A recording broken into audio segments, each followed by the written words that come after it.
Election কমিটির যে বৈঠকগুলো হচ্ছে সেখানে আমি গিয়ে বৈঠকগুলো করেছি। আমি গত দুদিন জলপাইগুড়ি আলিপুরদুয়ার করার পর, গতকাল কুচবিহার করার পর আজকে বীরভূম করেছি, আগামীকাল ঝাড়গ্রাম যাব। তো সাংগঠনিকভাবে তৃণমূল কংগ্রেস যত দিন যাচ্ছে শক্তিশালী হচ্ছে এবং বীরভূমেও আমরা যেভাবে আজকে বৈঠক করেছি যে সাড়া পেয়েছি এবং আমাদের বিভিন্ন স্তরের জনপ্রতিনিধি, দলীয় পদাধিকারী যারা ছিলেন তারা বৈঠকে সবাই উপস্থিত ছিলেন।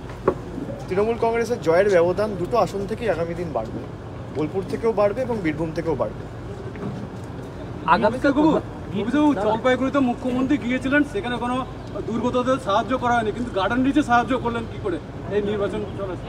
দুর্গতদের সাহায্য করা হচ্ছে, কিন্তু সাহায্যটা মুখ্যমন্ত্রী করতে পারে না। তার কারণ হচ্ছে আদর্শ আচরণবিধি চলছে। আপনারা নিয়ম জানুন, তারপর প্রশ্ন করুন। কিন্তু গার্ডেন রিচে তো দেওয়া আছে। গার্ডেন রিচে যখন সেটা ভেঙে পড়েছিল তখন আদর্শ আচরণবিধি চালু ছিল না। এটাকে ভালো করে দেখুন কবে হয়েছিল গার্ডেন রিচের ঘটনাটা। গার্ডেন রিচের ঘটনাটা যখন হয়েছিল তারপর মমতা বন্দ্যোপাধ্যায় পৌঁছেছিল, যেমন একইভাবে যখন জলপাইগুড়ির ঘটনাটা ঘটেছে তখন মমতা বন্দ্যোপাধ্যায় নিজে রাত্রিবেলা পৌঁছেছে।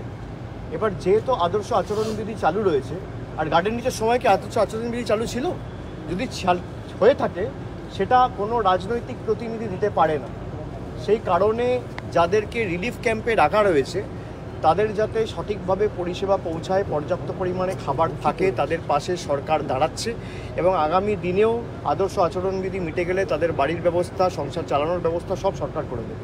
আমরাই করেছি এবং আগামী দিনে আমরাই করব। বীরভূমে যাকে প্রার্থী করেছে বিজেপির অভ্যন্তরীণ বিষয়ে তো আমি সভাপতি করবে, কাকে এমএলএ ভোটে দাঁড় করাবে, কাকে লোকসভা ভোটে দাঁড় করাবে তাদের অভ্যন্তরীণ বিষয়, এবং মানুষের জবাব দেবে। মানুষের কাছে প্রতিটা পদক্ষেপই মানুষ দেখছে এবং কিভাবে সাম্প্রদায়িকতার তাস খেলে সমাজে একটা বৈষম্য, বিচ্ছিন্নতাবাদের রাজনীতির জন্ম দিয়ে সমাজকে অশান্ত করার যে পরিকল্পনা, এটা বিজেপি বারে বারেই করে এসছে, এটা নতুন নয়। তবে বাংলায় যতবারই করেছে মুখ থুবড়ে পড়েছে, আর আগামী দিনেও ব্যতিক্রম। দেবাশিস ধর বলছেন যে শীতলকুচির ঘটনা ভাওতা ছিল, বিজেপিকে ফাঁসাওকে বলেছিল, এই এসপিকে ফাঁসাওকে বলেছিল, এটা তিনি বলছেন। ঘটনা তো আপনারাই খবরের সংবাদ মাধ্যমে, গণমাধ্যমে দেখিয়েছেন, ফায়ারিংয়ের ঘটনা। তৎকালীন বিজেপির রাজ্য সভাপতি তিনি জনসভা করে বলেছিলেন জায়গায় জায়গায় শীতলকুচি হবে।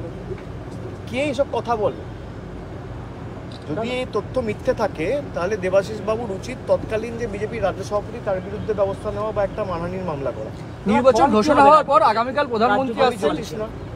আমি অ্যাস্ট্রোলজার না, আমি গণৎকার নয়, তবে আমি বারবার যেটা বলেছি যে তৃণমূলের যা ফল 2019-এ ছিল তার থেকে অনেক ভালো। নির্বাচন ঘোষণা হওয়ার পর আগামীকাল প্রধানমন্ত্রী আসছেন, আপনি বারবার একটা বিষয় চ্যালেঞ্জ করছেন যে আবাসের টাকা, 100 দিনের টাকা। আমি আশা করব উনি শ্বেতপত্র নিয়ে আসবেন। আমি আশা করব 2021 সালের পর থেকে আমি যে চ্যালেঞ্জটা করেছি যে আপনি 100 দিনে ক পয়সা ছেড়েছেন আপনার কেন্দ্রের সরকার, আর আবাস যোজনায় আপনারা ক পয়সা দিয়েছেন বাংলাকে, এর শ্বেতপত্রটা এক হাতে ধরুন আর এক হাতে মাইকে বলুন বাংলাকে দিয়েছি। আজকে একটা সিপিএম 2017-18 সাল থেকে আবাস প্লাসের যে তালিকা তৈরি হয়েছে সেই টাকা পর্যন্ত বিজেপি সরকার ছাড়েনি। আজকে যদি মানুষগুলোর মাথার উপর পাকা ছাদ থাকতো তাহলে এই দুর্ঘটনা ঘটতো না। দুটো ছোট্ট শিশু, ফুলের মতো ছোট্ট একটা 2 বছরের মেয়ে, তার নাম পিউ, আর 14 বছরের ছেলে, বার্নিস জিপিতে বাড়ি, ময়নাগুড়ি 2 ব্লক, তাদের মাথার উপর যদি পাকা ছাদ থাকতো তাহলে তাদেরকে এই সংকটজনক অবস্থায় জলপাইগুড়ি থেকে এসে শিলিগুড়িতে ভর্তি হতে হতো না। এর জন্য দায়িত্ব একমাত্র কেন্দ্র সরকারের। তবে আমরা মানুষকে বলেছি যে আগামী দিনও আবাসের ব্যবস্থা আমাদের সরকারই করবে।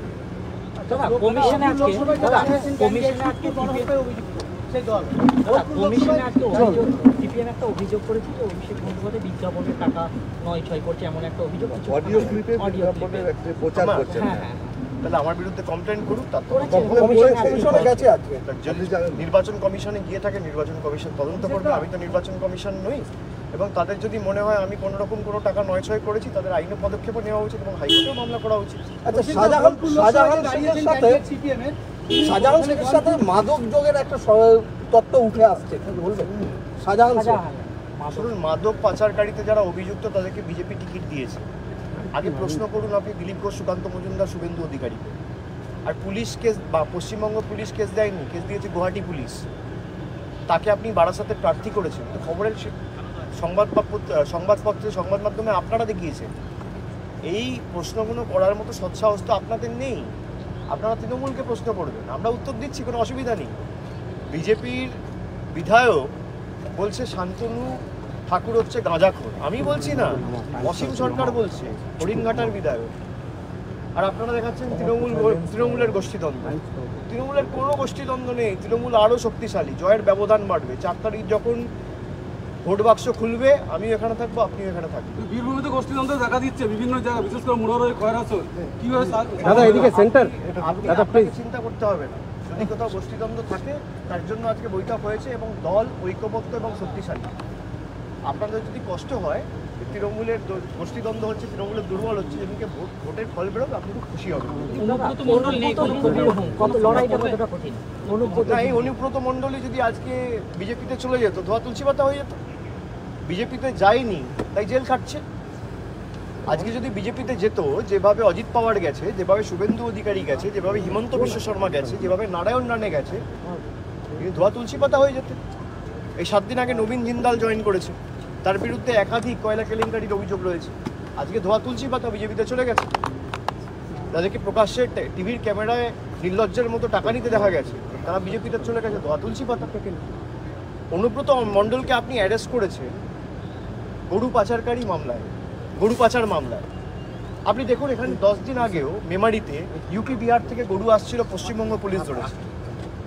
পশ্চিমবঙ্গ পুলিশ ধরেছে। আপনি হাইকোর্টে যান, যদি একটা বিজেপির লোককে সামান করে হাইকোর্ট স্টে করে দেবে। বিহারের মুখ্যমন্ত্রীকে, ইউপির মুখ্যমন্ত্রীকে, তৃণমূলের কোনো প্রতিনিধিত্ব বিহারে নেই, তৃণমূলের কোনো প্রতিনিধিত্ব ইউপি সরকারে নেই।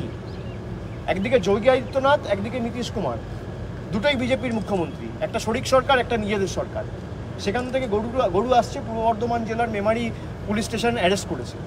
তা 14 মাস, 18 মাস, 20 মাস অনুব্রত মণ্ডল জেলে, তারপরেও গরু পাচার হচ্ছে। আর আসছে বিহার থেকে, উত্তরপ্রদেশ থেকে। আপনি কটা সামান ইস্যু করে উত্তরপ্রদেশের যোগী আদিত্যনাথকে ডেকে পাঠিয়েছেন বা নীতিশ কুমারকে ডেকে পাঠিয়েছেন? পাঠাননি। এটাই হচ্ছে বিজেপির ওয়াশিং মেশিন। মানুষ দেখছে এবং ভোটে আগামী দিন মানুষ জবাব দেবে। এই কারণেই মানুষ সব থেকে বেশি শক্তিশালী একটা গণতন্ত্র। ইডি সিবিআই শেষ কথা বলে না, শেষ কথা সাধারণ জনতা বলে, জনতা জনার্দন বলে, এবং মানুষই আগামী দিন জবাব দেবে।